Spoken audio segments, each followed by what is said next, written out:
Beautiful downtown Waukesha, Wisconsin. The Shaw, 101 FM, WAUK 540 AM, Wisconsin's home for rational talk radio.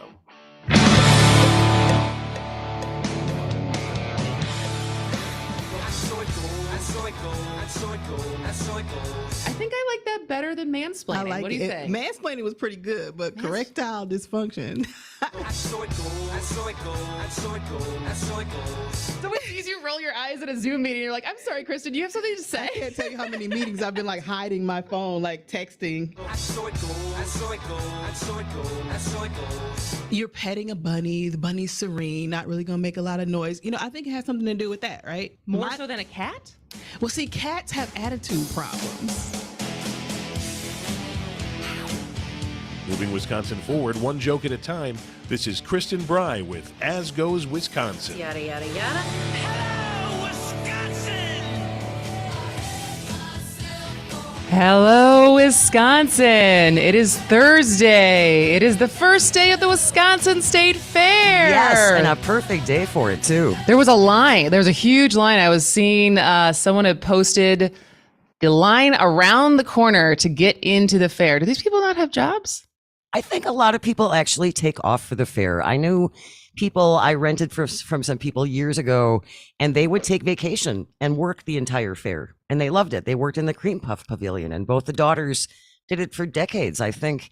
And I think a lot of people, have their traditions, and we're always the 10th in line, for the opening of the fair, and it's just what they do. Are you a fair person? I am more of now because I'm old. I am more of a fair person than I am a Summerfest person. Oh, what do you see the differences being that why are you more attracted to the fair? I think the food is better. Okay. And I think it's better priced. I think fair. That's a fair. I love, it's not called the Dog Pavilion, but there is an entertainment area where they do like dock diving and stuff with dogs. I could stay there all day. And just watch. Look, there's Fluffy going again off the dock. It's just the most joyful, happy place to be, and to watch the kids, and it's just a really big, warm, fuzzy thing. Okay, yeah. I like that. I like that recommendation. We went for like 2 days. I think we went last year, and it was great. The people watching is just sublime. Absolutely. As far as, and there's just so many different things to do. I think I can skip the rides this year. Really? Well, we tried to go to the rides last year, and we did a couple, but one, they weren't as fun as I feel like they were when you were a kid. But there was also the Tilt-A-Whirl. Oh. We were in line to go on the Tilt-A-Whirl, and we were basically next up, and the kid ahead of us had just thrown up all over himself, and it was like bright pink because I'm sure he ate too much cotton candy. And the guys who ran that ride just came out with the hose, sprayed down the little cage that you ride in. And I looked at it, I said, I don't really want to get dripped on. Like, I'm sure it's just water and they did a good job cleaning it, but let's go to a different ride. And so I think everything else, the animals, the food, the giant slide, I will partake, but the like Graviton or whatever that one is, I think I'm good. Well, and I know that they've done this for years, and that these are safe, and that they're tested and all of those things. But I think if you really want thrills, that's why you go to Six Flags. That's why you go to some of the bigger theme parks, that really ramp up that adrenaline factor. Yeah. And I'm at the age now where I can't go around in circles anymore, or I will be like that little boy. Too much spinning and around and around and around. No thank you, not anymore. All right, well, we are at the end of the show at 1:30. We have a special guest calling in, Adam Pawlak. I'm so excited. A celebrity chef in the Milwaukee area. He was on Hell's Kitchen 2 years ago. Owns a couple different restaurants. He was a judge in the Sporkies this year. Right. So we're going to play a game called Bop or Flop when it comes to Wisconsin State Fair food, since he is an actual professional chef. And so he'll give us his honest opinion of what's worth your time and what you can pass on. I'm so anxious to talk to him because we got some sound from when he was on Hell's Kitchen, and he's very emotional. And just as I was downloading the sound this morning, I got all emotional watching him get all teared up over this dish. And that's just not something you expect from chefs. I know. you know, I know. who can be such, they have pretty tough reputations and pretty fierce reputations. We should ask him about The Bear too, that new hit show that Melissa was talking about earlier this week, as far as the new hit show with about being in the kitchen and stuff. So I'm going to add that to my list of things to ask him about. Excellent. But so that's at the end of the show around 1:30. But basically, kind of the theme up until then is mental health. At 12:30 today, we're going to have Patrice O'Neill, who is a filmmaker and the director of Waking in Oak Creek, which was a documentary about the Sikh shooting, since it is 10 years tomorrow. She's done a lot of different films. She actually has another one that's coming out soon called Repairing the World, Stories from the Tree of Life, Repairing the World. And so clearly she's a filmmaker who makes stories about these hate crimes. And so I think, which I can't imagine what it's like to stomach hearing these stories again and again, and how you keep hope that things will get better. Yeah. And how do you even start? I would be reluctant to approach some of these people because of the tragedy and the trauma that they've gone through. Yeah. And let alone want to document them. Exactly. And yeah. And I think that first ask and that first reach has got to be really difficult, although you would think in the long run that may help some of these people process a little bit more.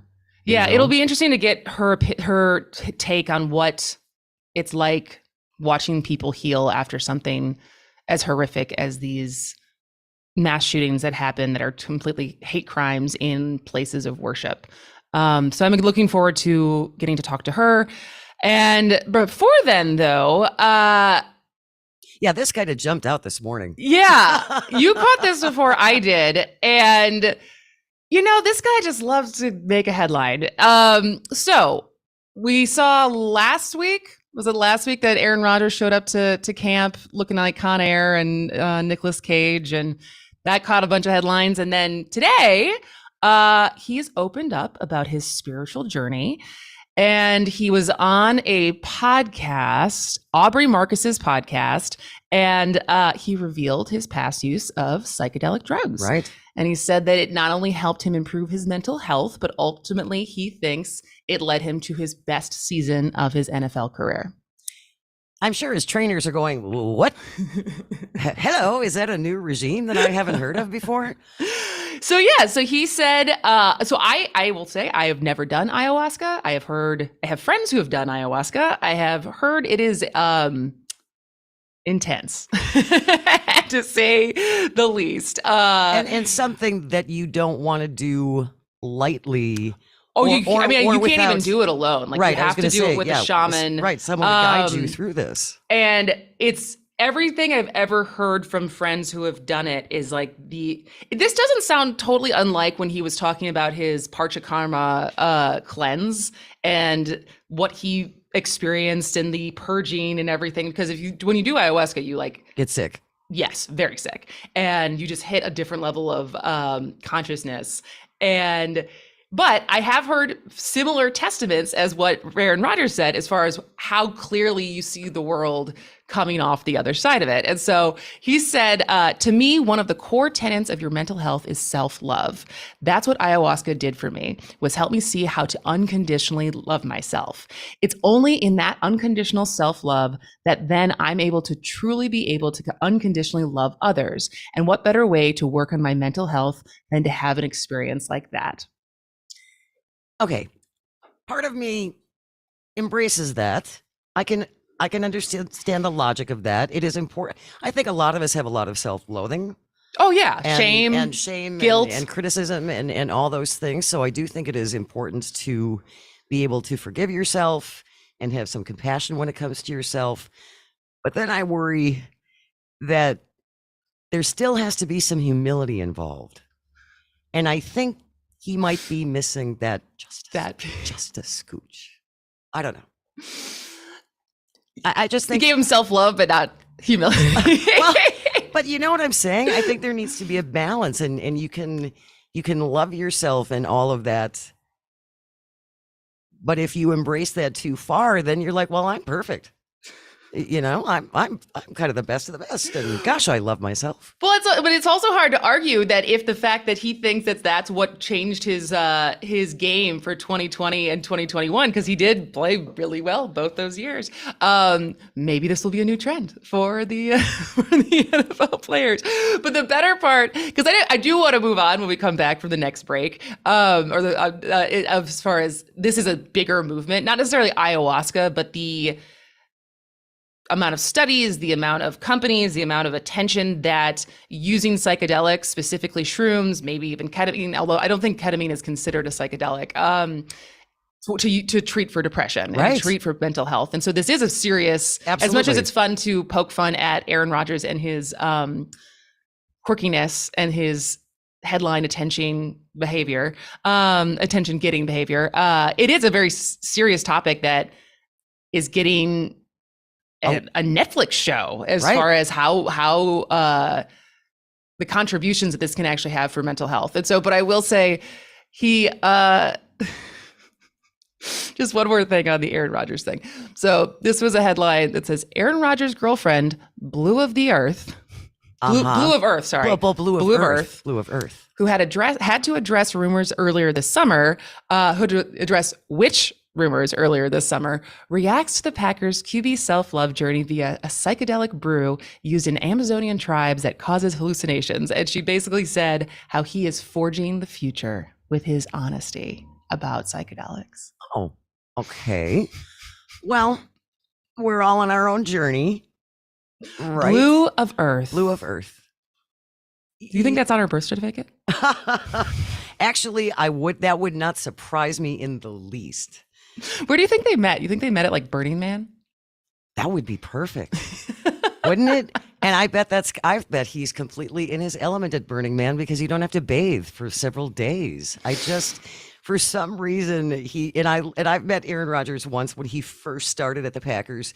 He is a gorgeous human being in person. In person, he really is. He's got fabulous eyes, and he's just a hunk. But the last couple of years with the whole, I might be homeless, I might be rich. Look, I find not for you. I find that off-putting. Not for you. All right. Well, we're going to take a break quickly, and then we come back. We were going to talk about the movement of psychedelic drugs and what it can do for your mental health. This is As Goes Wisconsin with Kristin Brey.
pill makes you small, and the ones that mother gives you don't do anything at all. Go ask Alice when she's 10 feet tall. Welcome back to As Goes Wisconsin with Kristin Brey. And the question Aaron Rodgers spurred for us this morning is, are we having a psychedelic drug renaissance? And I don't know if it's so much a renaissance, because I think the people who are going to use it recreationally have always been using it recreationally. There's no question. But there is a more of a movement of what it can possibly do for mental health and specifically depression. I mean, here's some of the things that have just recently. So Denver has become the first U.S. city to decriminalize psilocybin, right? Is that right? Psilocybin. Yeah. In 2019. Then since then, 13 cities and counties, including several in Michigan and the entire state of Oregon, have either decriminalized it or made it the lowest law enforcement priority. The U.S. House of Representatives this month added a pair of amendments from Dan Crenshaw, which kind of surprising. Yeah, from Texas. From Texas with the eye patch. Yes. And AOC, the two of them. Yeah. And AOC on the same bill about psilocybin. I mean, it says a pair of amendments. So maybe one is his and one is hers. I'd have to look more into it, but it said that the amendments would increase access to psychedelic treatments for veterans and active duty service members with mental health conditions to the must-pass annual National Defense Authorization Act. So that feels big. That does. And then Newsweek last year, 30 years after they had featured Prozac, which was kind of the last big drug, Cure-all. obviously, yeah, Cure-all. for depression. Newsweek had highlighted magic mushrooms on its cover, saying that it may be the next biggest advance in treating depression. And then Netflix has a movie coming out, and I think it's Michael Pollan, who I think is the same guy who wrote that book about his entire career is about food and how food affects our brain and stuff. And so I think we have a clip from that trailer, right? Yes, we do. Give me just 1 second. Really scary things about psychedelics. They scrambled your chromosomes. They caused you to hop off of buildings. It was all terrifying. So I took a look at the true effects of these substances. I was very surprised at what I found. Mescaline, psilocybin, MDMA, LSD. For a lot of people, this was the bad and evil drugs. But the opposite is true. There are really people who could benefit. And these substances, I mean, as you said, it's not like these are new substances. A lot of these have been used in indigenous peoples or religious practices for a very, very, very long time. And I always found it interesting that because they were Schedule 1, as I understand, they weren't even allowed to be studied. Oh. There wasn't a lot of research into these substances until when? Because now there's a ton of, like, at least there's at least 6 clinical trials over the last 15 years have shown that psilocybin caused impressive improvements in depressive symptoms, with some showing it worked better and had longer lasting effects than SSRIs, according to an April 11th article in Nature Medicine. So now they're obviously studying it because there's like a bunch of them. There's a bunch of them. And not only that, so that movie, the Netflix movie, is called How to Change Your Mind, and it's based on the book of the same name by Michael Pollan. But here in Wisconsin, it's ironic that this was published today, the same day that Aaron Rodgers made headlines. But Kathleen Gallagher wrote an article for the Milwaukee Journal-Sentinel about USONA Institute, which is a 7-year-old nonprofit in Madison, more specifically Fitchburg, that is making mushrooms available to be used in mental health care. And like, this is a big company or a big nonprofit right outside of Madison, which is, there's a market for it, right? And so the amount of people who are, and I kind of get it in the way that, I think the more we learn about prescription drugs and how bad the after effects, right? And the side effects. And the side effects, and there's a pill for that, there's a pill for that, there's a pill for that. And then it leads to other health problems, right? So you're solving one thing by kind of creating another problem. And I'm certainly not as much of a hippie as Aaron Rodgers, but There's still time. yeah. I mean, the truth that's also funny is the thing that he's been camped out in Wisconsin for this long, and he's only gotten more California. At least as a stereotype. But I do think that there is something to be said as far as at least attempting or considering that something that is more natural and grown could be of use or help, instead of immediately thinking that a prescription drug is going to be better. I mean, this is the whole, I made this joke the other day, we're not doing a ton of politics today, but of course I can't totally get away from it. But I made this joke the other day when all 3 GOP governor candidates said that they would never legalize marijuana because they're like, oh, and like Rebecca had said, it's a gateway drug. And I tweeted out, I said, if Rebecca thinks marijuana is a gateway drug, wait till she hears about prescription pain medicine. Ooh. Because way more addictive, and weed is much more like wine than it is like heroin, versus opioids, which are heroin.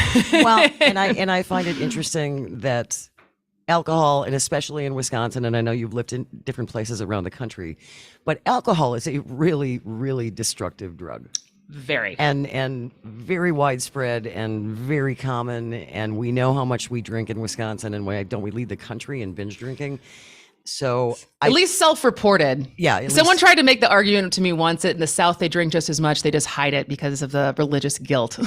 They don't claim it as proudly as we do. But well, I don't know. This is super interesting. I think as much as it's fun to poke fun at Aaron Rodgers, there are very serious attributes to considering a more natural way potentially to help with depression. And so it's something to keep your eye on. Well, and when you think of the number of people who are on antidepressants, it's very, very, very commonplace now to have something, as you said, that's not going to stay in your system as long and it's not going to have all of the side effects.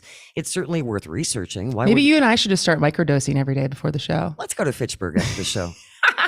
All right, when we come back, we will be with filmmaker Patrice O'Neill and talk about 10 years since the Oak Creek Sikh Temple shooting. This is As Goes Wisconsin with Kristin Brey.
All right.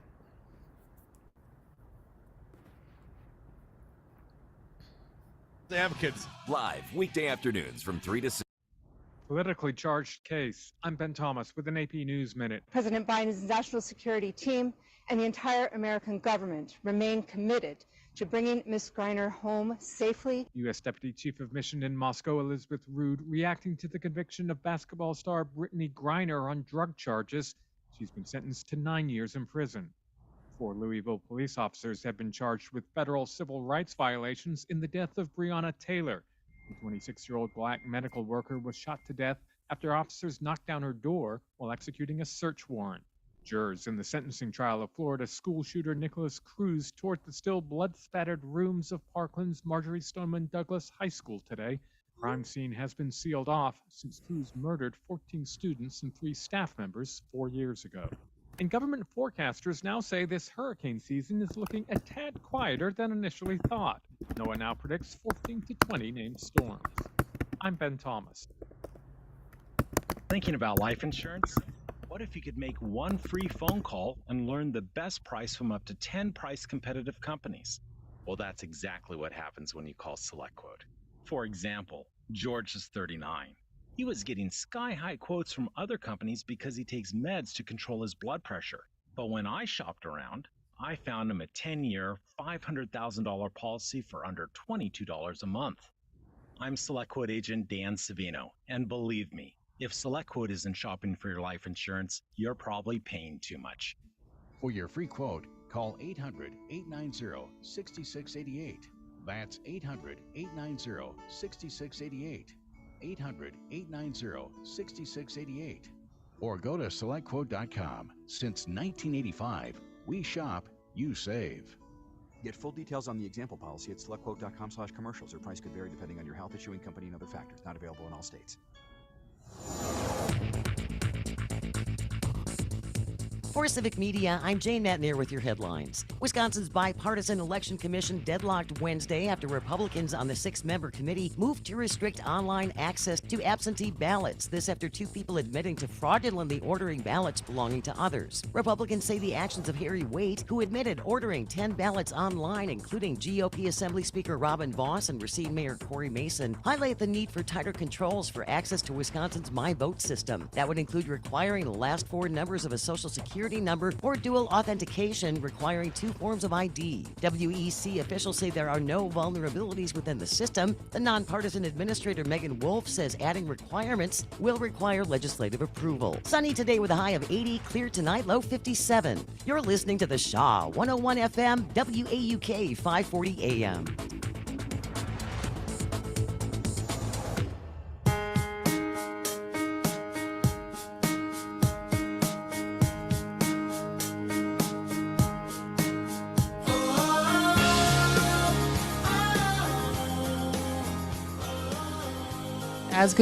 Welcome back to As Goes Wisconsin with Kristin Brey. So tomorrow marks 10 years since a gunman opened fire inside the Sikh temple of Wisconsin in Oak Creek. I was not living here at the time, but I remember hearing about it and being really rocked by it. I think at that point I was living in San Francisco, and I had friends who had already moved and were living and working in the area, and how terrible it was, and it stole. That day was 6 people who died, and then the 7th worshiper died in 2020, and it was a story that has since then become more and more common as far as a white supremacist going into a house of worship of either Black or brown people and murdering them. And so this whole week, and especially this weekend, the Sikh Temple of Wisconsin has planned several days of events, including there's a remembrance vigil tomorrow and on Friday. And today, though, we are lucky enough to have Patrice O'Neill join us, who is a filmmaker and CEO of the Oakland-based nonprofit strategic media company, The Working Group, and a leader for Not in Our Town, which is a movement of people across the country working to build safe, inclusive communities for all. And she is also the director of Waking in Oak Creek, which is a PBS documentary about the transformation of the community after the Sikh temple shooting. Patrice, thank you so much for making time to be here with us today. I'm glad to be here in Milwaukee this week. Thanks, Kristin, for opening the conversation. Absolutely. And so obviously Jane and I have, Jane also has worked with Steve Scafidi. So we have our mutual friend and dear friend, Steve, who you obviously got to know as you were making the film, because he was mayor of Oak Creek when the shooting happened. And so I guess since you're in town this week, like how is our emotions running high?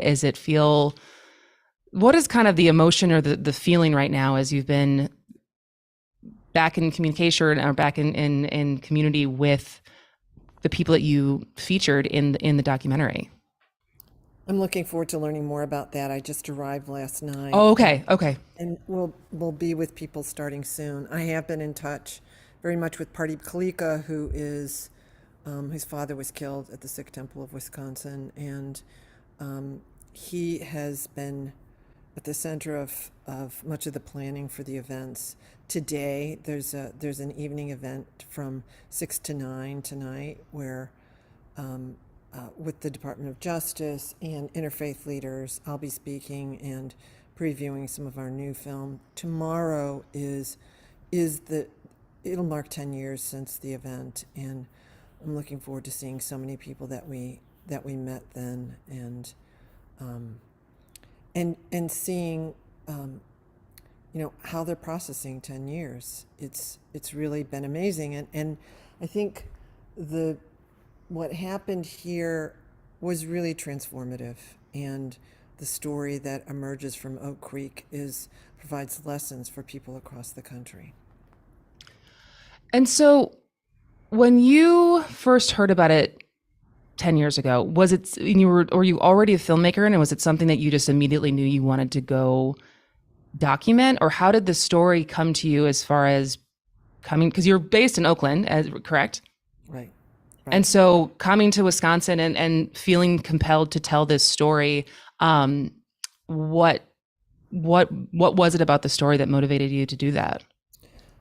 So, first of all, of course, it was we knew pretty early on, it was the deadliest hate crime shooting since the Civil Rights Movement, that there hadn't been anything so massive for a long time. And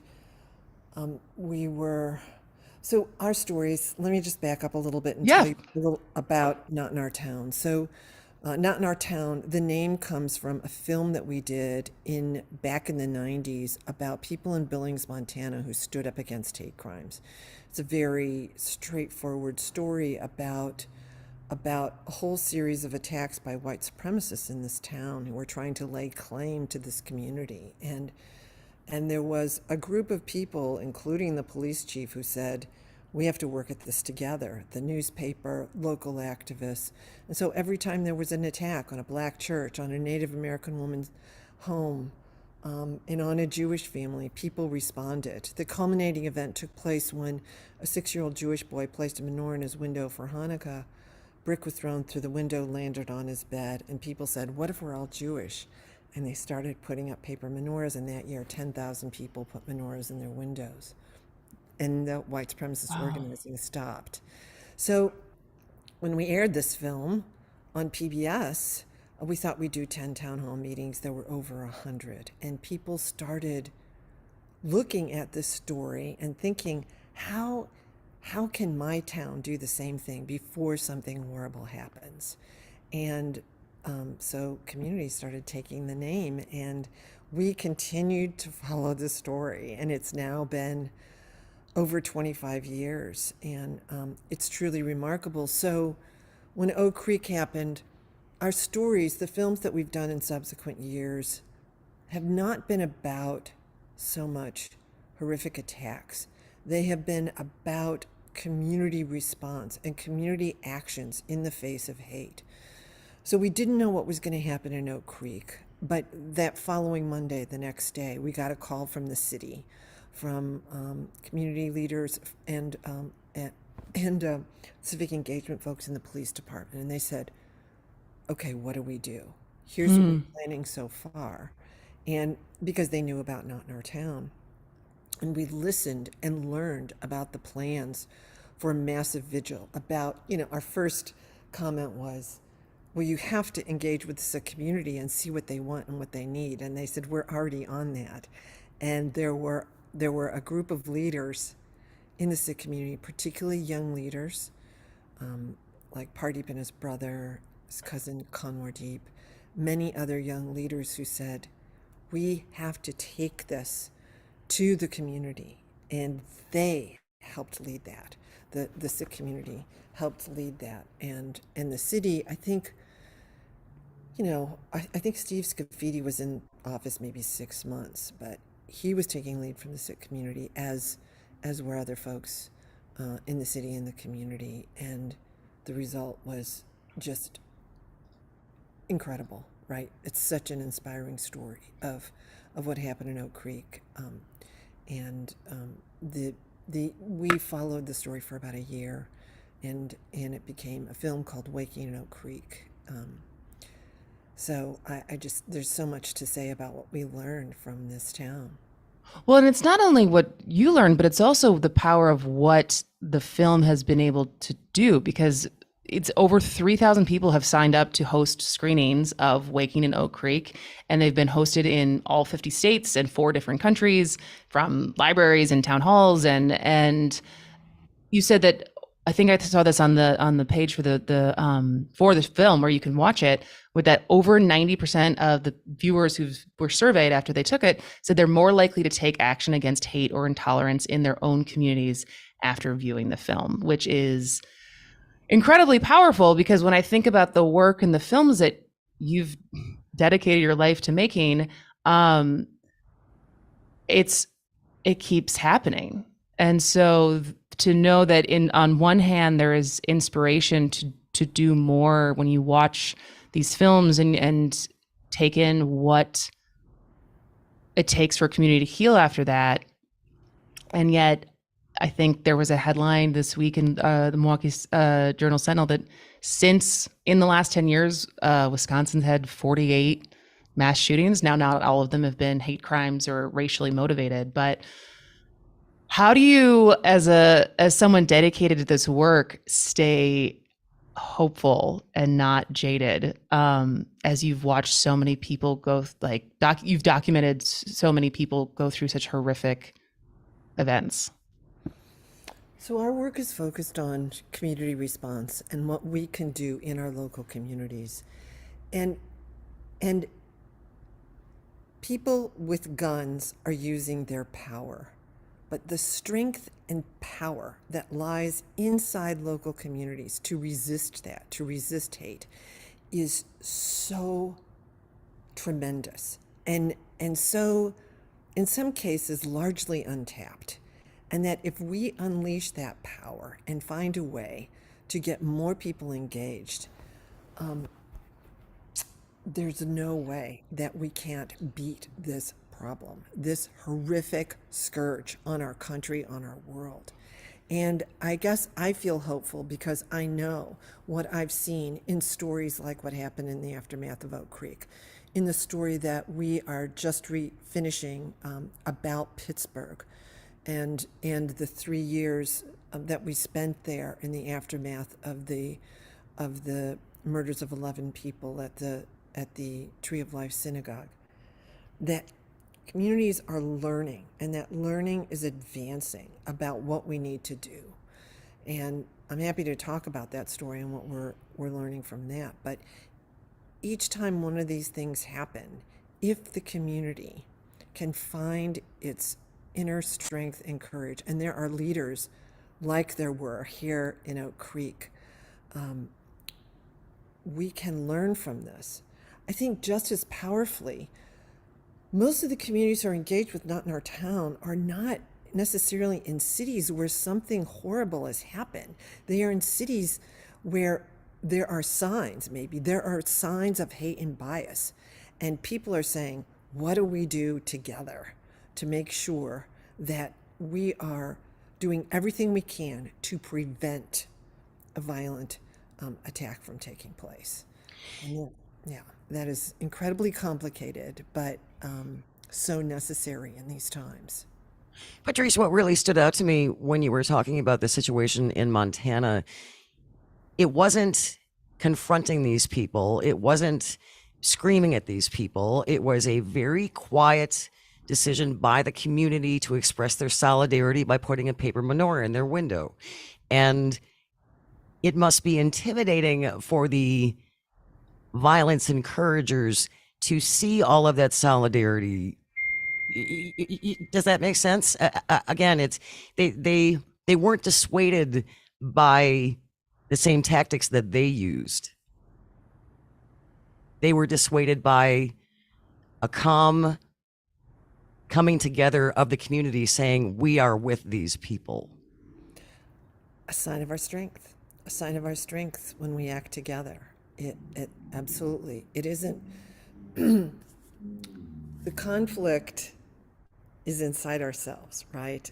What stand are we going to make in the face of hate and bias, in the face of our neighbors being harmed? What are we going to do? And People in Billings met the moment. People in Oak Creek met the moment. People in Pittsburgh are meeting the moment. And it isn't it's by understanding what the causes of hate may be, which is, I think, was part of the process here. But it isn't necessarily in that kind of, as you say, confrontation. It is understanding and knowing what we need to do to address that potential in all of us to be drawn in by division, by hate, by closing into our own identities, by living in our fear rather than carrying forward our courage.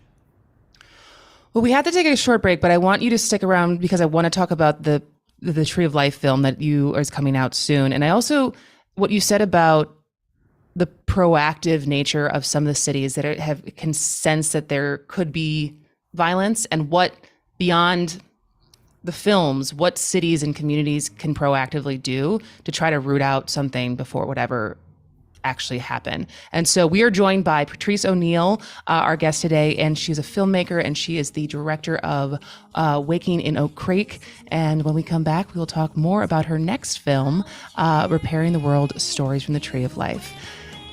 Join us in a minute, As Goes Wisconsin with Kristin Brey.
So many of us, whether Jewish or not, whether from Squirrel Hill or not, whether in Pittsburgh that morning or not, hear those shots still. They were the modern-day shots heard around the world. The opening shots in our contemporary crisis of hurt and hate. Welcome back to As Goes Wisconsin with Kristin Brey. We are joined today with filmmaker Patrice O'Neill, who was the director of Waking in Oak Creek and is also the director of Repairing the World, Stories from the Tree of Life, which that was a clip from that new trailer. And she's on today because this is the 10-year anniversary of the Sikh temple shooting in Wisconsin in Oak Creek in 2012. And I would love to hear more about the making of the story in Pittsburgh of the Tree of Life shooting. And also, you know, it was a different religion. It was a different type of place of worship. It's a different city. Pittsburgh and Oak Creek have regional differences despite both being the Midwest. But hearing more also about the similarities you found and the resilience that shows up in the wake of such horrific crimes happening in a community.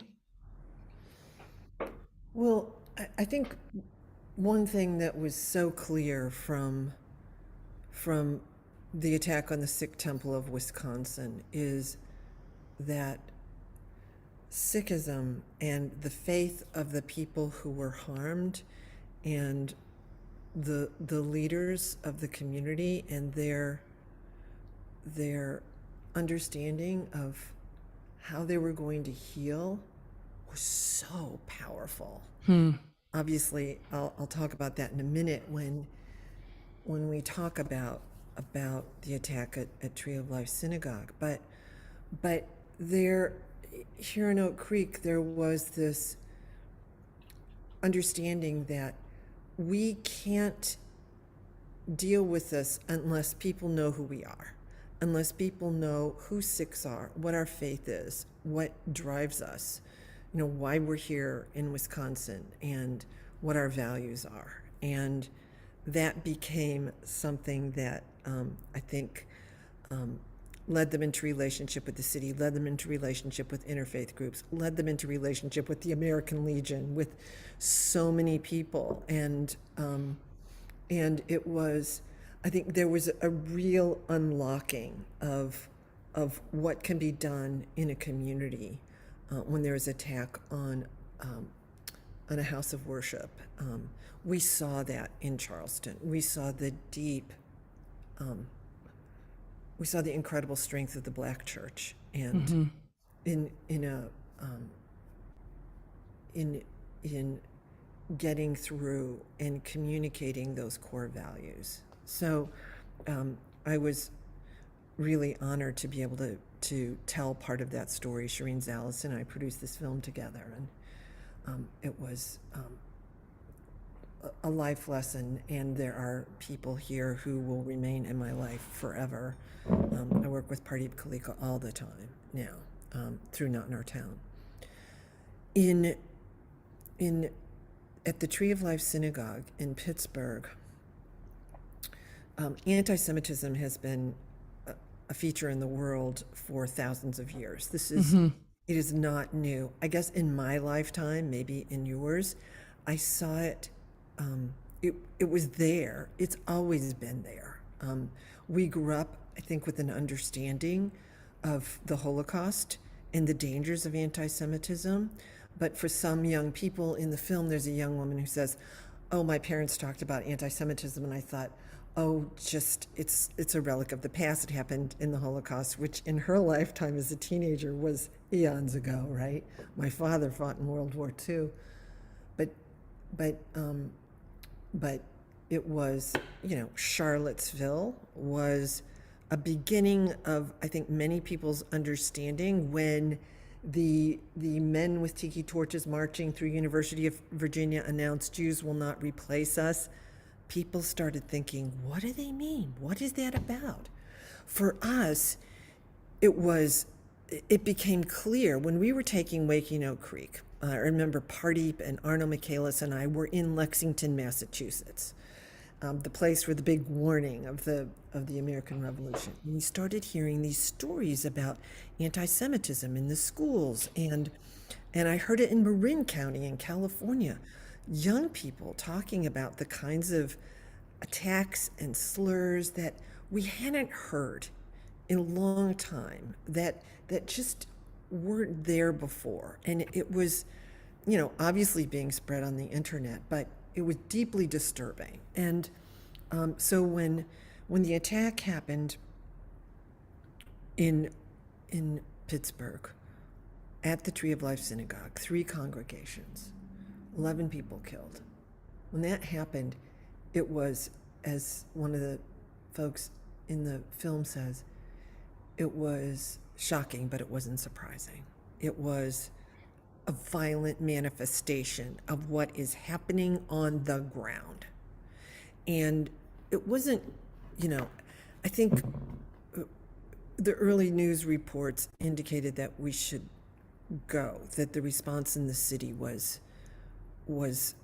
there. And so Shireen called me maybe 3 or 4 days.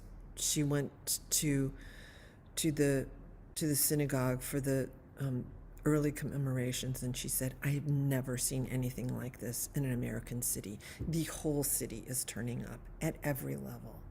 And that's what we found in Pittsburgh and the story we covered there. How does that happen? And what needs to be in place before something horrible happens that can unleash a powerful response like that? And that's what we learned about. And of course, it is the connections of the Jewish community, the strength of their faith, and the courage to live through these horrific events is very much a part of the story and what we tell here. I think there, as with Waking Oak Creek and what happened here, there is so much to learn by what they're facing now, right? What they're facing now. Well, we only have a couple of minutes left, but as far as anyone who's listening who wants to get more information about Not in Our Town, and also, like you said, being proactive and taking initiative on ways you can root this kind of violence or hate out, where can they find more information on that? NIOT.org, notinourtown.org. There are special lessons for schools. There are over 100 short films that you can use. Waking Oak Creek is available for free for people at NIOT.org/Waking in Oak Creek. You can learn more about the film at repairingtheworld.org. There are toolkits. How do you start a Not in Our Town group? How do you begin to make your community more resilient? There are resources for law enforcement, so all of us can be found there. You can get involved. Thank you so much, Kristin and James. Thank you so much for joining us today, Patrice. I truly can't recommend. It's it's 34 minutes, but please watch this film. It is excellent, and this is a perfect week to have the reminder of what Oak Creek has gone through and how they've persevered. Thank you so much for your time today, Patrice. Hi. Have a good day. All right, we're going to take a short break, and when we come back, this will still be As Goes Wisconsin with Kristin Brey. I'm good, Earl. Again, I want to thank you for a wonderful show. The interesting thing is that you're now starting to get people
The dog walked just like he was smiling. Welcome back to As Goes Wisconsin with Kristin, Brey.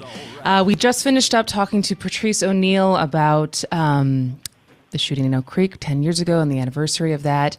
And as I said at the top of the show, it's kind of a mental health theme today because obviously we started with how psychedelics could potentially help with mental health. Obviously, in the wake of shootings like that, how you deal with your own mental health. And now, this morning, I actually saw, was it this morning or yesterday, that Governor Tony Evers has allocated $14 million of federal funds towards mental health services. About $9 million of that is going to the University of Wisconsin-Whitewater and is intended to expand the mental health care workforce, of which we have a shortage. And then another $5 million to bolster youth psychiatric services, and which is great, which is obviously needed. But one of the things in kind of juxtaposition to that headline that I saw is the Cap Times this week reported on an article that was titled "It's Okay to Not Be Okay. Farmers Open Up About Mental Health Concerns." And I feel like farmers, especially farmers in Wisconsin, it's almost in the same bucket as veterans, where everyone loves the farmers in Wisconsin. And it's social, it's a point of pride. And I think politicians talk about them and you kind of use their stories as a platform to sometimes get elected. And then the actual realities of what especially smaller family farmers are dealing with, including their mental health, is something that is just entirely overlooked.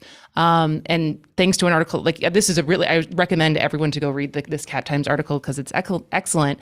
But being not an expert at all on farming, I certainly did not grow up on a farm. We wanted to try to get someone on the phone who could talk more about this issue. And so our guest now is Pam Jahnke, who is from the Midwest Farm Report, and your relationship with Jane, because Jane was like, I think I can get Pam on the phone. So thank you for joining us at such a short notice, and so happy to have you here. Oh, my pleasure. This is in my wheelhouse. This is all I do. So happy to be part of the conversation. Absolutely. And so, my kind of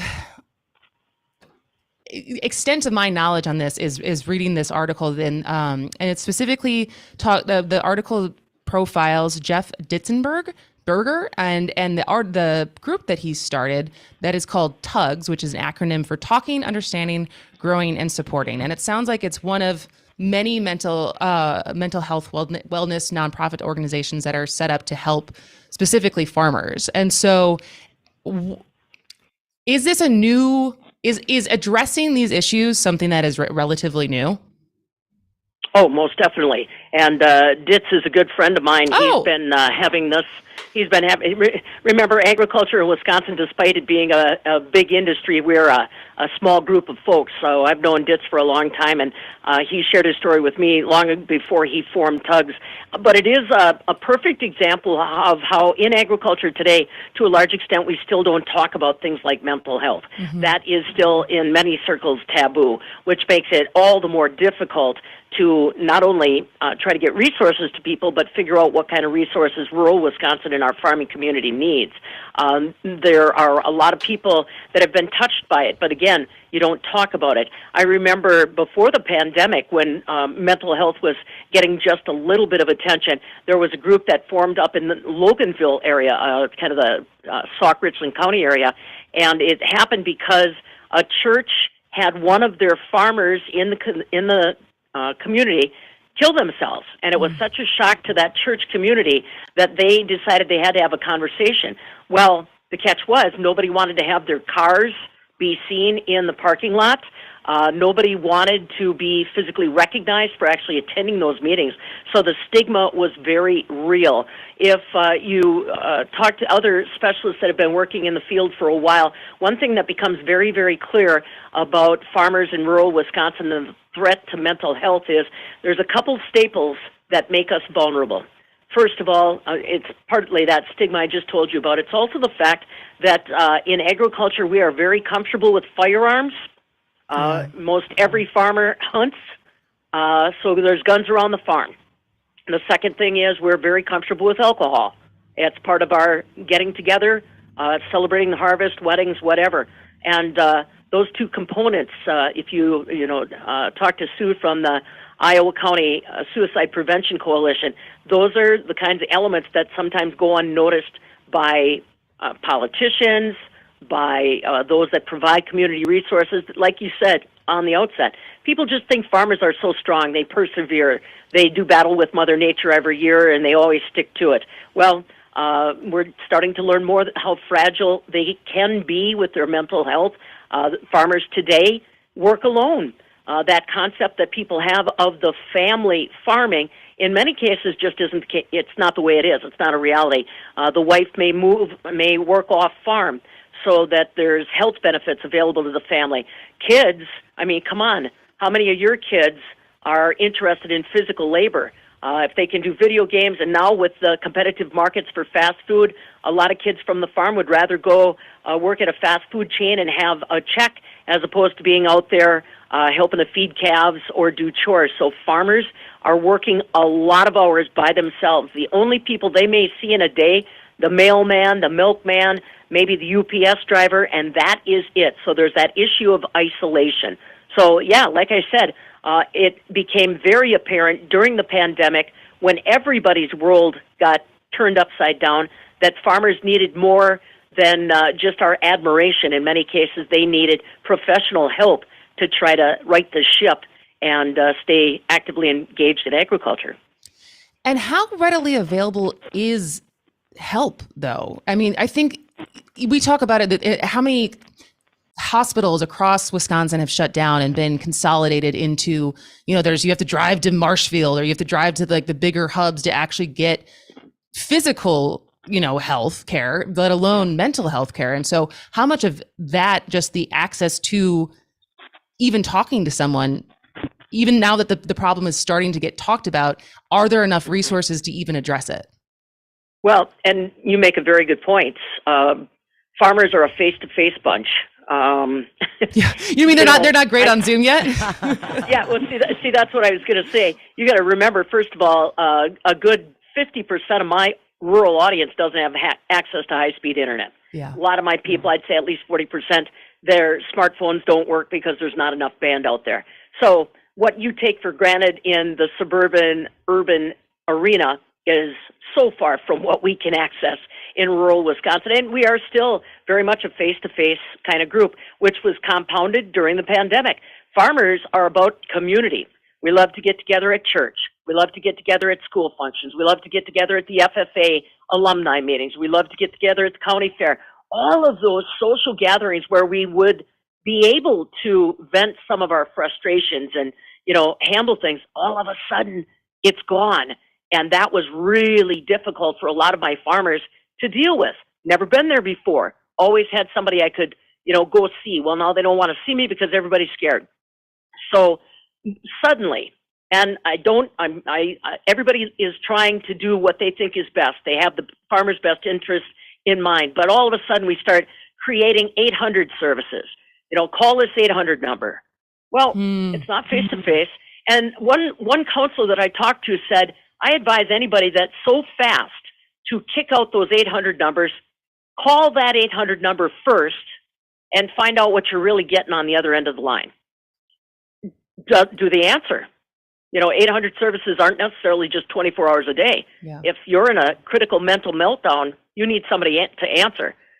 When you call, do they really understand agriculture, or is it just an answering service, basically? So I thought he made a really good point. Don't just start kicking out 800 numbers like you're helping people if you haven't called it yourself. So all of a sudden we came up with a laundry list of 800 numbers that were available to farmers. Now, to the credit of the Wisconsin Department of Ag, Trade, and Consumer Protection, they recognized how different the rural audience, the farming audience was when it comes to specific tools they needed. So we've always had the Wisconsin Farm Center hotline available. That was created probably 20 years ago when agriculture commodity prices really hit the skids. Interest rates were incredibly high, and there just was nobody else out there that understood the situation. The hotline became a critical tool for farm families, including wives, to call when they started noticing him acting differently, him spending a lot of time alone in the barn, in the machine shed, him drinking more than he normally ever would, not talking to people, changes like that worried a wife or a partner suddenly they could call the hotline. So that service has been a part of the Department of Ag, Trade, and Consumer Protection's assistance for a long time. Well, during the pandemic, we recognized that we had to step the game up more than was available to the limited staff at Department of Ag. So then they began basically a 24-hour farmer wellness program. And what this is designed to do is provide vouchers for counselors in rural communities so that farmers don't have to try to come out of pocket. That's the other thing. A lot of farmers do not have health insurance. They don't have benefits. They're flying by the seat of their pants with minimums and very, very high deductibles, so they're squeamish about tapping into those kind of services, so the vouchers give them a chance to have a conversation with counselors. And I know that many of the counselors that are a part of that farmer wellness program are also ready to go to the farm. If they get a sense that this is urgent, that this person needs to physically see somebody, they will drop and go to that farm. And I give them all the credit in the world for that dedication. And then the farmer wellness program also is about physical wellness. Sometimes taking a walk with the farm dog down a country road can do wonders. But farmers don't always think about it that way. They consider themselves very active because they're up in the tractor, they're feeding cows, they're milking cows, they're physically doing stuff, and they think that's enough. But the farmer wellness program helps them understand the difference between that work physical activity and just taking a stroll and decompressing through the day. So we have come up with a lot of services. Yeah. I think that there's still a lot of people that are hesitant to use them for the shame, the stigma. But like I said, to the credit of the Wisconsin Department of Ag, Trade, and Consumer Protection, they really did rise fairly quickly, especially during the pandemic, to try to get resources to those that need. That was you're right. This is your wheelhouse. That was so much information. Thank you so much for joining us. I feel like this will not be the last time I ask you to come on this show, and you'll be able to come back for more time with Jane and I. But Pam Yonke from the Midwest Farm Report, thank you so much for providing all of that information and insight on farmers and their mental wellness. My pleasure. All right. Have a great day. Thank you so much. And we'll be right back after this break.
Welcome back to As Goes Wisconsin with Kristin Brey.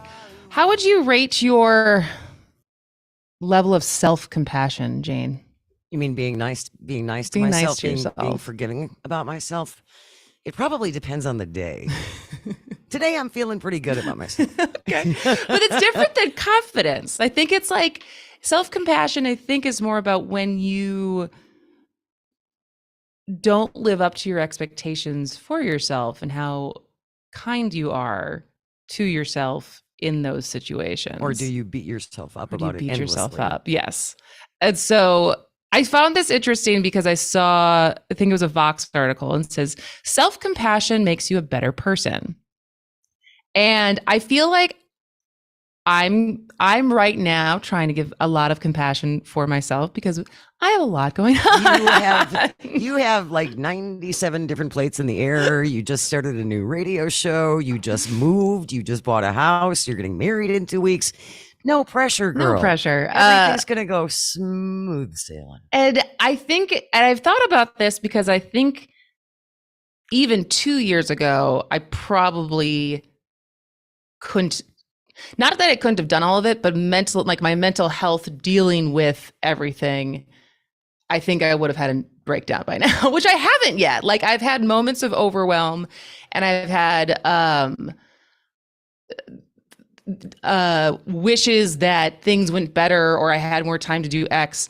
But I've shockingly, I think, especially with the show, have not been beating myself up that it's not where I want it to be. And I think not that long ago, I would have been there. And so it's one of those things where thinking about those of us who were raised as, you know, who identified at one point in our life being perfectionists or high achievers, Mm-hmm. holding ourselves to a higher standard than we hold other people. Because no one's harder on me than me. And I think that's the case for a lot of people. Yeah. I unfortunately, I think that's not the case for a lot of people. But I do think for people who are ambitious and driven, you have expectations for yourself. And if you don't meet them, you know, it's a letdown. And you do have to let some of that stuff slide. No one is perfect as much as you would like to be. Well, it's that. And it's also because I think for me, it's only come through maturity of having more self, I think, or something that I've worked on. And that's why I'm interested in this, because the article was basically, because I think there's also some of us who subscribe to the idea that if we show ourselves compassion, we'll lose our edge. We won't be as hungry, we won't as be as motivated, or it's the criticism that pushes us forward. And basically, there's just more information saying that that's not actually the case. That it's not. Yet another study bites the dust. That the self flagellation is not actually what's giving you your edge. Boy, that's a whole different topic for another show. Self-flagellation. We could talk about the history of that, which would be fascinating. Yeah, I mean, I don't know how constantly telling yourself how unworthy or how you fell short helps anybody. But at the same time, on the flip side of our society, we have people who are such underachievers and yet still, you know, I'm sorry, but look at the Kardashians. I would argue they're not underachievers. No, that's true. They've certainly achieved a lot. Whether their methods were through the traditional channels remains to be seen. Yes, no, you're right. They're high achievers, but I don't know. Do you think they're particularly self-critical? Oh, that's an interesting question. I feel like they probably all have a deep insecurity at some level. Most likely. And certainly about the way, and I think especially for women, I know this applies to men as well, but women are always hypercritical about their own looks. Yeah, absolutely. That was another topic. That was one of the topics out there. I saw something else that was like the addiction of anti-aging. So we'll save that for next week, I guess. Boy, I had a lot to say about that. Yeah, it's not healthy. But I guess, so in this study that they were looking at as far as self-compassion and how it makes you a better person, the scientist's name is Kristin Neff, and she developed this test that you can take as far as what your rank is for how self-compassionate you are, how self-compassionate you are. But I thought it was interesting because she identified 3 different components to self-compassion: self-kindness, common humanity, and mindfulness. So self-kindness means you're warm towards yourself when you suffer or mess up, rather than judging yourself harshly. Common humanity means you remind yourself that everyone suffers or messes up sometimes, rather than succumbing to the feeling that you're the only one going through this and going through such hard things. And then mindfulness means you're neither under or nor over-identified with painful thoughts. So like you are not like when you screw up, it's like you don't like self-identify as like I am a screw up. And this is who I am. This is the sum total of me. Like you can like acknowledge your pain, but you also recognize that like they're just thoughts and not who you are as a person. And so then when you take the test, you get a different score. And so like I took this test thinking I've come a long way from where I feel like I used to be. Uh-oh, you haven't come as far as you thought, have you? No. Where's my self-kindness? So this is 1 out of 5. Self-kindness, I got a 2.8. Kristin. Self-judgment, I got a 3.2. Oh, that's better. Common humanity, I got a 4. So I'm better at being like other people go through harder things not just or whatever. Isolation is a 1.7. So meaning like I don't isolate and think that I'm alone in the world. Mindfulness is a 3.5. So that's like my highest one. Okay. And so my overall score is a 3.1 out of 5. It could be worse. It could be worse, and it probably was worse at one point.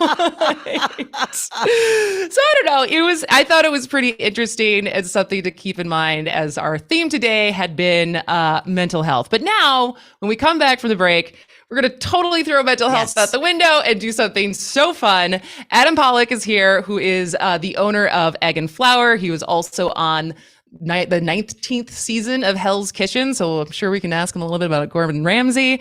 And but the most important thing we're going to do is, off of him being fresh off the Sporkies, I'm going to ask him what foods are bops and what foods are flops at the Wisconsin State Fair this year. So you don't want to miss this. Stay tuned. As Goes Wisconsin with Kristin Brey.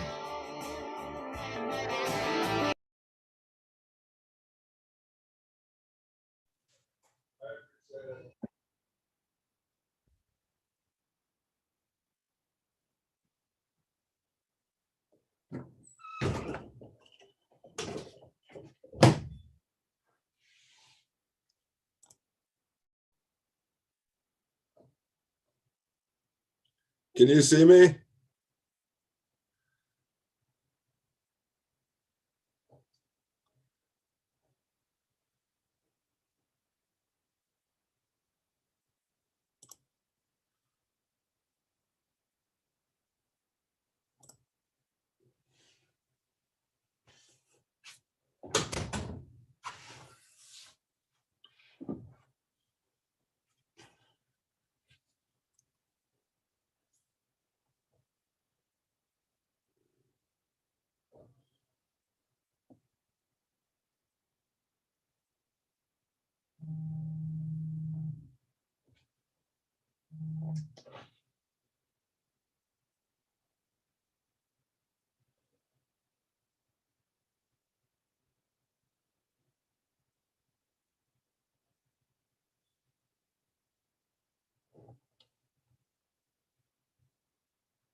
Can you hear me?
Welcome back to As Goes Wisconsin with Kristin Bride. Where is this song from, Jane?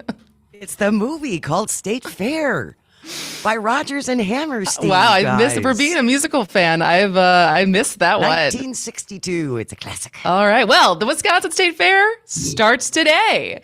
And since the fair has its reputation for unique and unusual foods, we wanted to talk about some of those foods with someone who knows a thing or two about food.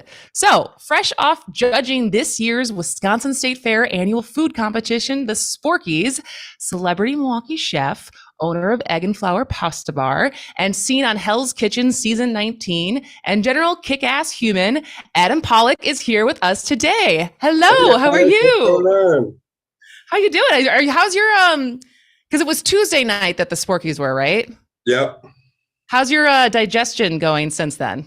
You know, it was kind of funny because I wasn't sure how much I was going to get. And then when we were like halfway through, I was like, oh, it's okay. Like, this is good. And then like the last thing came and I was like one bite and done.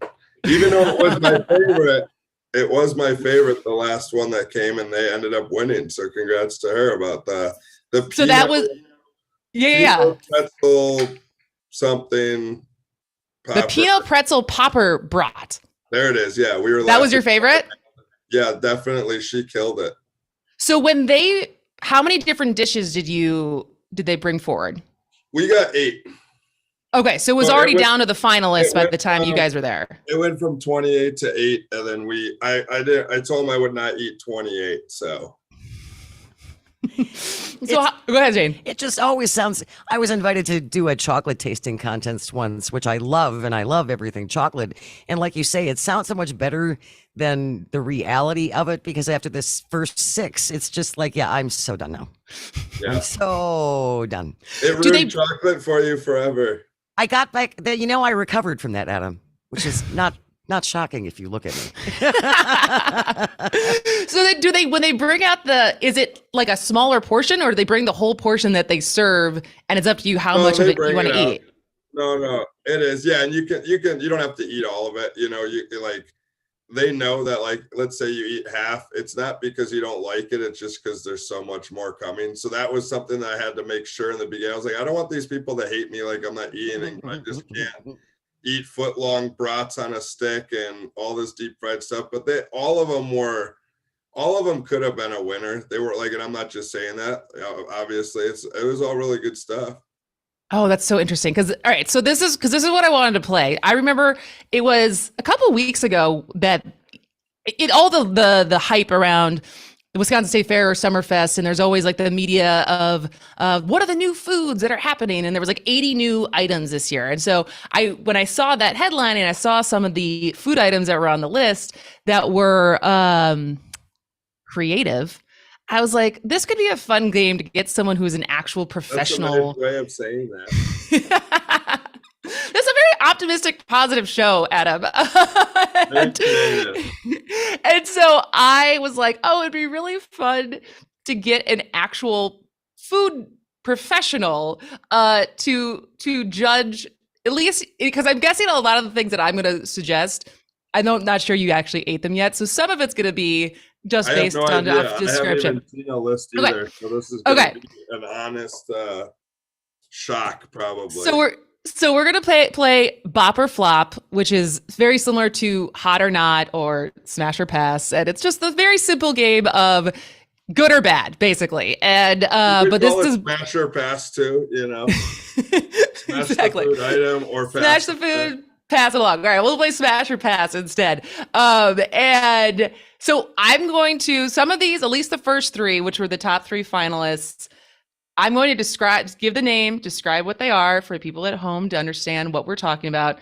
And then you, as the professional, are going to say Smash or Pass. Okay, we'll say Bop or Flop. And there's no imposters, right? These are all real. You're not making up These anything? are all real. I literally copied and pasted these either from the Sporky's site as far as the winners, which I think might be not even the best way to start, because if they're the winners, I'm guessing that they're actually good and you already ate them. But then I have a handful of others that were just new. Cool. So we'll say. So I think, well, we already said the first one. So the Pineal Pretzel Popper Brat is a 10-inch jalapeno cheddar bratwurst, carefully wrapped in a fresh pretzel dough, topped with coarse pretzel salt and fresh cut jalapenos, and baked until it's golden brown.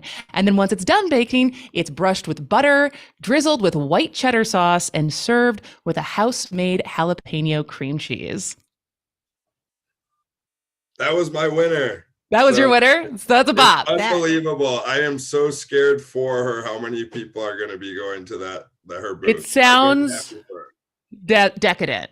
It sounds delicious. As soon as it came to like in front of me, you know, because like I'm all about like what it looks like, what it smells like, you know, presentations of it.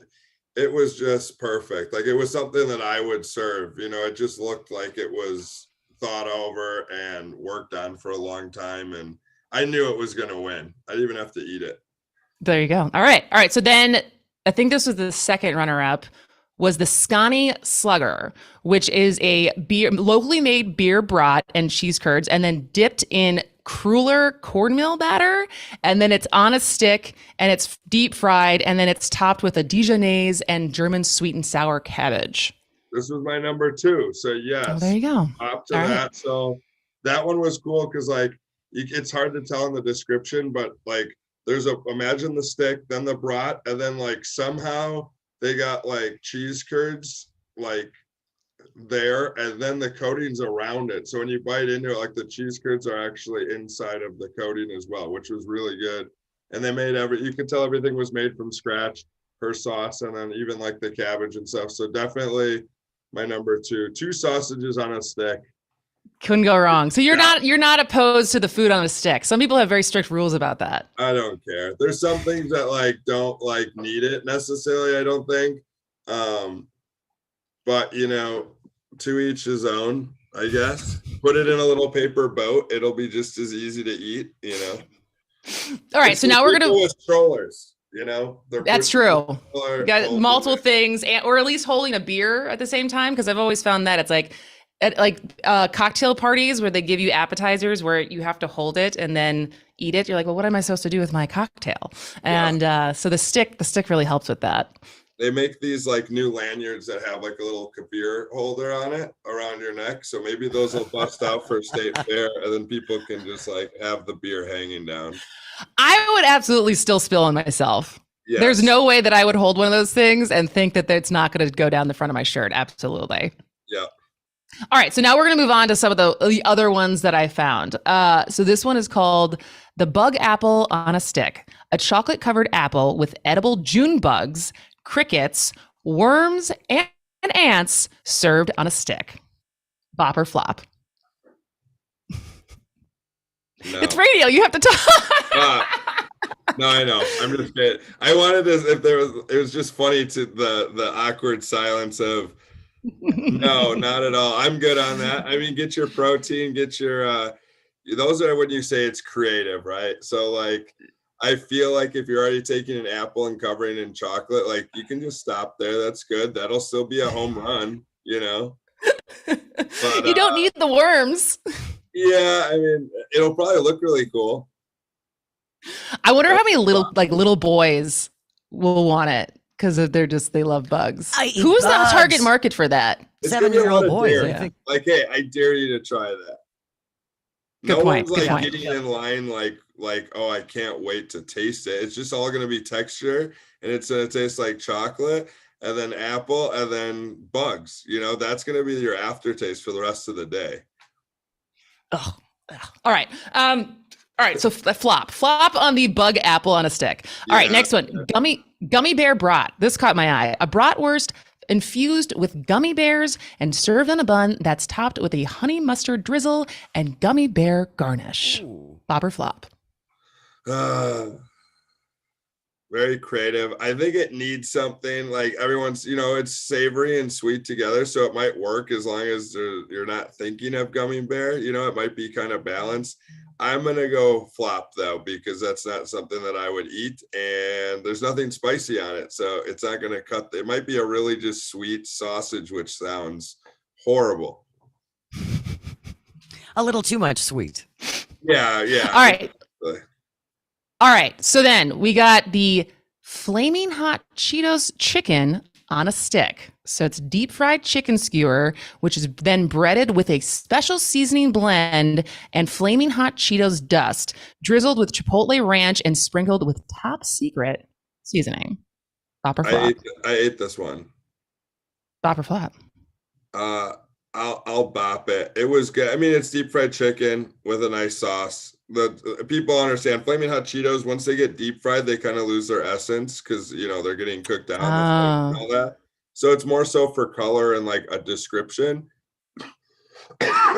Excuse me. We've done a lot of like flaming hot Cheetos, but we don't fry it. But I'll bop that one. It was solid. It was good. It was definitely edible. Okay. All right. Bop it. All right. Next one. Porker poutine. French fries smothered with pulled pork, beer barbecued sauce, bacon crumbles, cheese curds. I'm just kidding. Go ahead. Let's give them their credit. Bacon crumbles, cheese curds, crushed pork rinds, and fried pickled chips. Sure. Like from Brey. Brey. Let's do it. I mean, I feel like they could cut half that description like out of there, and it would still sound like a full dish. Yeah, it's a lot. I mean, I don't know when I read all these, it's like you can eat one of these things. Who's going there and trying multiple of these 3,000 calorie dishes and being like, all right, on to the next one. I know a few people that have groups where like they all go, like they'll buy it, they'll all go get like 2 things, and then everyone just tries a little bit of each. Because I mean, no one needs a giant paper boat of what you just described. That's why I asked about your digest. Yeah, no one needs it. No one needs it. All right. Bloody Mary popcorn. Popcorn topped with tomato, horseradish, Worcestershire sauce, and celery salt. Yeah, as long as they're doing it super fresh and you're eating it quick enough, because you don't want it to get like soggy. That's like my least favorite thing. Like, I know you can't have too much butter, but when there is a lot of butter, it can get nasty. But we'll bop that. I mean, I'm sure it's creative. You're a very generous bopper. I'm just going to say that. I appreciate that you're open to all creative concoctions, which is yeah. I mean, we're talking about the state fair. I don't think there's one normal thing at that place. So like the standards of what we're gonna get is already like, yeah, you want a corn dog? No, it needs to be a foot long. So okay. I can't quite wrap my head around how this one is going to be, but strawberry cheesecake tater tots. Cinnamon and sugar tater tots topped with cheesecake filling, strawberry topping, and whipped cream. Oh man. I'm not a huge sweets person, but I will eat cheesecake. Are you saying that there's actual potato tater tots just covered in this stuff? I think so. Like when they say a cinnamon and sugar tater tot, I'm imagining when they're like creating the in the little ball of the taters. Oh, they have the cinnamon and sugar in it. Yeah, they're buying the tater tots and probably tossing cinnamon sugar. I'm gonna flop that one because it's unnecessary. If you're gonna eat cheesecake, just eat the damn cheesecake. And the same for tater tots. Tater tots are perfect. Ketchup. I know. Why? Like, don't mess with it. All right.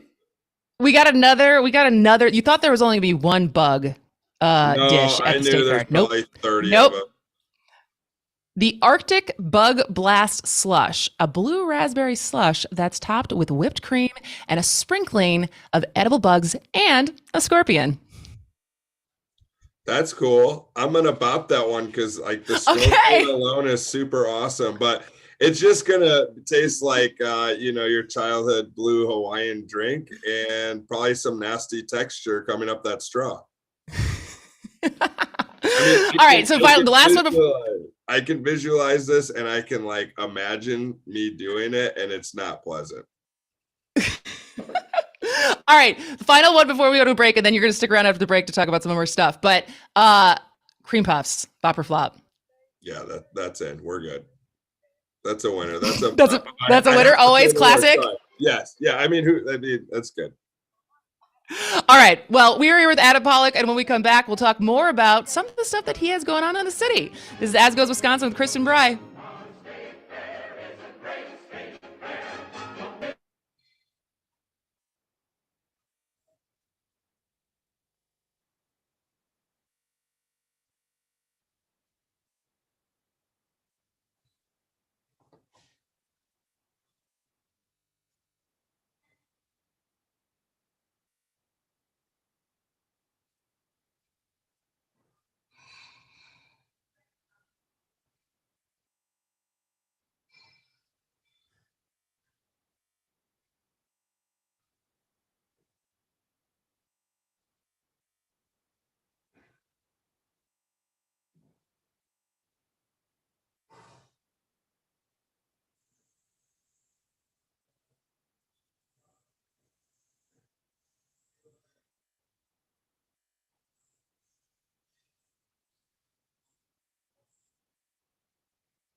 So seriously. Adam, you okay, sir? Yeah. You sure? Chef. Is it something Chef Adon said? He's happy, Chef. It's Tears good. of joy. It's good. Tears of joy, Chef. Where did you learn to cook like that? Milwaukee. Milwaukee. Wow.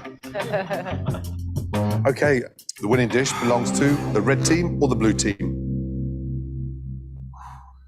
I think, Adam, you should be crying. Tears of joy, because this is the best dish of the night. Amazing.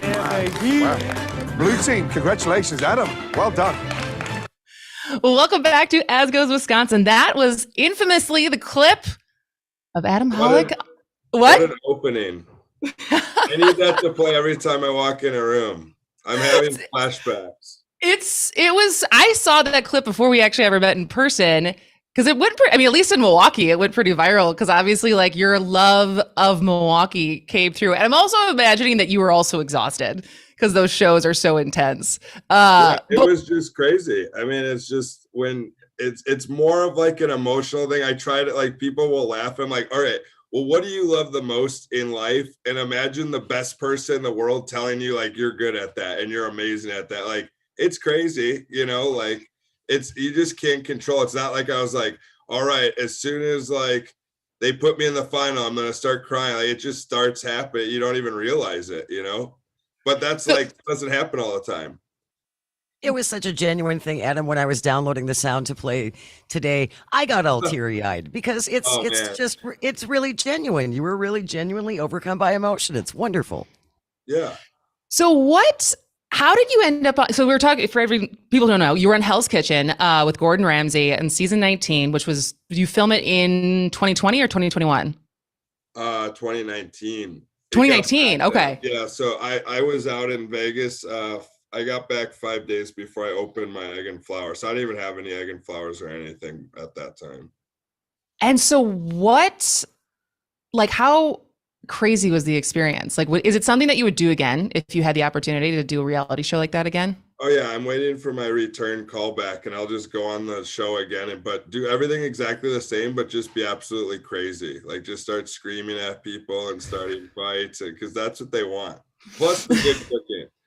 But definitely, yeah, I mean, I would do it again. It would be a little bit more difficult now because of everything that's going on and to make that commitment. But I don't think you can say no to Gordon Ramsay and just having that experience. You can't really get ready for it. You know, I was staying up and trying to like watch old seasons and episodes and like, oh yeah, you got to do this. But as soon as like you start, all of that like leaves your head. You can't even think about it. You know, like you think you're ready and you're never ready. And it's always more pressure and you don't really know what you're going to be feeling at any moment. You know, whether you're getting in a fight with another contestant or talking to Gordon Ramsay or one of these other like chef judges, or like when you're in the moment, you can't plan for that. Absolutely. Yeah. I mean, I don't, and they kind of set it up like that from what I imagine, as far as the producers are trying to keep all the contestants on their heels. But like you said, you have a lot going on. You've opened 3 restaurants. You're one. Oh, we are at Peed one. Well, which one? It's no longer, but that's okay. That's okay. We gave it a good run. Those guys are awesome. Metcalf, shout out to them. All right. So then you have egg and flour pasta bar. You have egg and flour pizza. Yep. And then it's just those 2 right now? And then it's Bayview and East Side. So 2 locations, and then the pizzeria's in the Crossroads as well. Perfect. And then you also work as a private chef. But the thing that was just announced this week is that you are leading another series of cooking classes at the Milwaukee Public Market starting in September. And so you did that earlier this year, and it sold out in like 48 hours. Yeah, and so it was really crazy. We did 6 classes, 45 people a class, and it just went like gangbusters. And I knew there was like a demand for it with my like followers or like friends and family and stuff, like, hey, you got to do cooking classes. And there was no better partnership than Milwaukee Public Market and how they do things. And when they went on sale, and my mom called me and she's like, I think there's something wrong with their website. You can't get any tickets. And I was like, oh my God, what just happened? So thank you to Public Market and everyone that bought tickets. And we just went on sale yesterday for the new 8 series, and we'll see if we can break that record, or hopefully we just sell out all again. Yeah, absolutely. And so what, do you already know which dishes that you're going to be teaching this time around? Yeah, so we make it really easy. So if you go on the Milwaukee Public Market website and look at my classes, it gives you a full description of what you'll be doing every class. So there's like a pasta one, there's some best of Hell's Kitchen menu items that I've done. There is like a where's the beef kind of masterclass of doing ribeye and beef tartare and all things with that. My 2 new ones are really cool. I'm doing a soup and salad course. I know it sounds basic, but we just like elevate everything. And then we also have, towards the end of the year, it's 3 over-the-top Thanksgiving sides Adam way. Because everything I do is just more than what is needed. Kind of like the state fair food. I was just going to say. So it's like more sauce, more flavor. I just don't cook on holidays. It's my rule. Like my family knows. Like I just sit there. Even if they're like burning something, I won't even get up and like turn the stove off. I just let them at it. So if I have a chance to do Thanksgiving food, I'm going to like go crazy, because I've always wanted to do it. So anyone out there that wants to hire me this year for Thanksgiving, I have one day to do it, and I will go crazy for you. When you're not cooking, what are your favorite Thanksgiving dishes? Thanksgiving dishes? Yeah. Stuffing, as long as there's no fruit or nuts in it. That's like a huge thing. Mashed potatoes, gravy, and the little rolls. Like, give me those 4 things. and then just load it with gravy, and like I'll have 3 of those plates and I'll be good. Like bread rolls? Yeah, you Those, know, like the little like. Can we say it on radio? But you know, we know what we're talking about. They come in a little orange plastic bag. You throw them on a pan, you butter them, and throw them in the oven for like 3 minutes on 500. The little Hawaiian rolls. Oh, why wouldn't we be able to say that on the radio? Oh, I don't know. Copyright, or I don't know. I thought you were going to swear about them or something. I was gonna say, are you just like your enthusiasm for them? Is it good driving you to rolls. curse? Effing good rolls. All right. Well, where can people find you? Where can they sign up for the cooking classes? Where can they find Egg and Flour? MilwaukeePublicMarket.com, Egg and Flour, or GreatEffingPasta.com. My Instagram, Adam_Pawlak23. DM me. I don't have a publicist or any weird people. It is me if you reach out to. About private dinners, about classes, about coming to the restaurant and just eating. We do catering, buyouts for the restaurant in Bayview. It's always going. I sleep like I'm so impressed with how much you do and the fact that you made time today. Thank you so much for that. Because aren't you doing something with the Packers this week or something else crazy going on? I have a private dinner tonight, and then there's the Wisconsin Hall of Fame with her Donald Driver and Jordy Nelson tomorrow, and there's just a whole bunch of stuff. What a life you live, sir. I'm on 24 days straight starting yesterday. Well, get some sleep, take care of yourself, show some self-compassion, since that's what we were talking about earlier today. But thank you so much for coming on. That was really fun. And thanks, Kristin. Thanks, Jane. I'll catch you later. Thanks, guys. All right. Well, that'll do it for today for As Goes Wisconsin with Kristin Brey, and we will be back and do it again tomorrow.